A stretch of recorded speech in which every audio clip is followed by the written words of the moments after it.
completed different modes of entry into international business last class. So today we'll be beginning with the nature of international business. So the first point over here is accurate information. Because now imagine if you're starting a business within a local area or a city, right, or a town. Now you tend to understand what are the people's needs or what is their income habits or savings habits, right? For a little town or a city that you start a business and you have so much of information to gather and process. Imagine now we are talking about international business. That means there has to be much more larger information that you need to gather, assess, and even accurately process that information. Okay, so international business, they conduct transactions across the globe. Okay, now it can be the transactions can be in transfer of goods and services, right? Transfer of technology, managerial knowledge, or capital to other countries. So we have looked in the modes of entry in the last topic, right? Through franchising or through licensing or through manufacture contracting, how transaction happen or across the globe from one country to another. So the number one nature of international business is we need to have accurate information, right? What is it that on what basis shall I enter into another country, right, or into a new market, right? Am I having the accurate information? If the information is not accurate, right, or not correct information, then my business might turn up as loss. So I need to know the exact information so that my business transactions would be more profitable. The second one is large scale operations. Now, international businesses contains or it is considered on a very large scale operations. Now, we are not focusing on, customers of, just 100 customers or 1,000 customers within a particular state or a city. We are focusing on the entire globe. So definitely the size of international business is automatically larger in size, right? The operations are conducted on a massive scale, to supply goods not only to major cities, even to the remote areas, to villages or the rural areas of the world within a very short period of time, right? So first, businesses sell in the local market. The local market demand is increased. The home market is been completed with the demand. Then companies move across the countries, right? For which it is included, you need to ship your goods across the seas or use various modes of transport in order for your goods to reach from the manufacturing process to the consumption process. Manufacture process is where you produce the goods. Consumption process is where consumers or customers purchase your products or enjoy the services you render. Okay, so it is, let's say, manufactured in one particular country, but the delivery of the goods, right, or the supply chain of the goods is across the globe, right? We can see one of the large scale manufacturers, let's say in a cell phone industry, let's say for the example of a Samsung, right? Samsung is like one of the largest manufacturers of mobile phones, or what we can say today we call it as smartphones, right? It has various series of phones like Samsung Galaxy Tab, or there are different versions of their software, right, or different lines of product that they manufacture, right? They manufacture in a very large scale because there is demand for that company's product in the market, not just in India or not just in a one particular geographical location. The demand is spread across the globe. Third one is market segmentation based on geographic segmentation. Now, market segmentation is a process in marketing where you divide the market into distinct segmentations.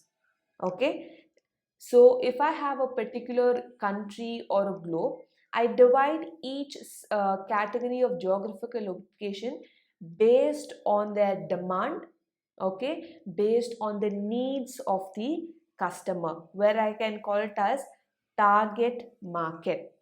Okay, so I will base it on, you know, the purchasing power of people, the profile of people, or the size of the market, right? What is the benefit when I segment the market? When I segment the market based on geographic location, it helps me understand my demand and supply forces. Okay, and therefore, accordingly, I can plan my production process. Accordingly, I can plan my marketing process. Okay, why am I segmenting this way? Is I can concentrate on each market segment individually and meet those demands of the market. Got it? Now, let's say McDonald's, right? Now, we know this is a fast food company, right, where it produces fast food, where they segment based on demographic or behavioral aspects, right? So they position their products in such a way like kids, or it's like individual, how when you go to this particular shop, right, you have a combo offer, you have a family offer, right, you have a festive offer, etc. What are they targeting there? Right, they're focusing on individual consumers who come and eat at their stall, right? They also focus on a large scale selling, that is like, say, let's a combo offer or a family pack or a family offer. We observe this type of sale or marketing process in all types of food industries. Don't you think so? Right? It can be from beverages, right? You can say a pocket size Coke, right? Or to a family size Coke bottle. Have you observed all these marketing techniques, right? So I'm segmenting my consumers based on their demand, based on the needs that they have. So the third nature of international business is segmenting based on geographical segmentation. Number four talks about facilities for integration of economies. Now, what is integration of economies? It is when companies use finance, labor, other resources, and infrastructure of other countries in which they are working. So they produce the parts in different countries, assemble the product in other countries, and sell the product in other countries. Now, why do I have to divide this manufacturing process in different countries? Because the cost of manufacture will become lesser. Okay, the same product, if I'm going to produce in Germany, the cost of production may be very high, right?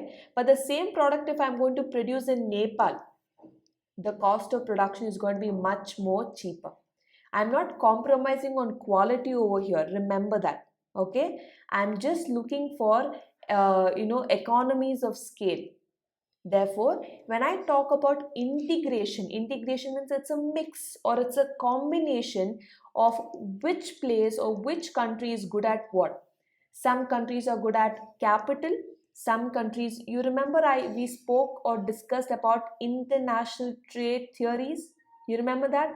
Mercantilism theory, comparative advantage. You remember that absolute advantage? We were focusing over there, which country is good at what factor of production? Are they good at labor? Are they good at technology? Are they good at capital? Right? Whatever their strengths are, we are going to work combining their strengths. Clear? So that is integration of economies. So there are certain companies which produce different parts of their, let's say, for a manufacture of a car or manufacture of a particular machine, right? They produce different parts in different countries, and then they take those parts and assemble it in a different country and then they sell it to other countries on the globe, right? Hope the fourth point is clear, right? So international business facilitates, that means international business makes way for integration of economies.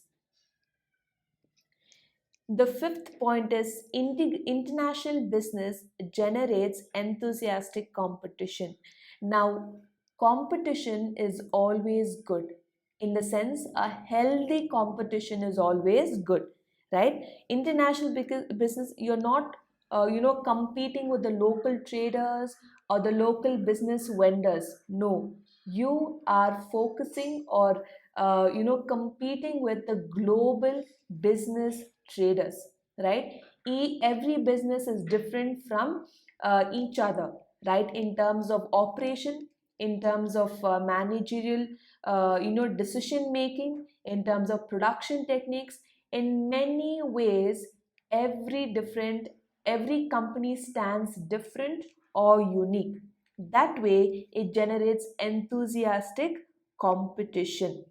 Okay, so developed countries, when they establish international business in developing countries, like for example last class we discussed about foreign direct investment, right? Or manufacturing, contract manufacturing.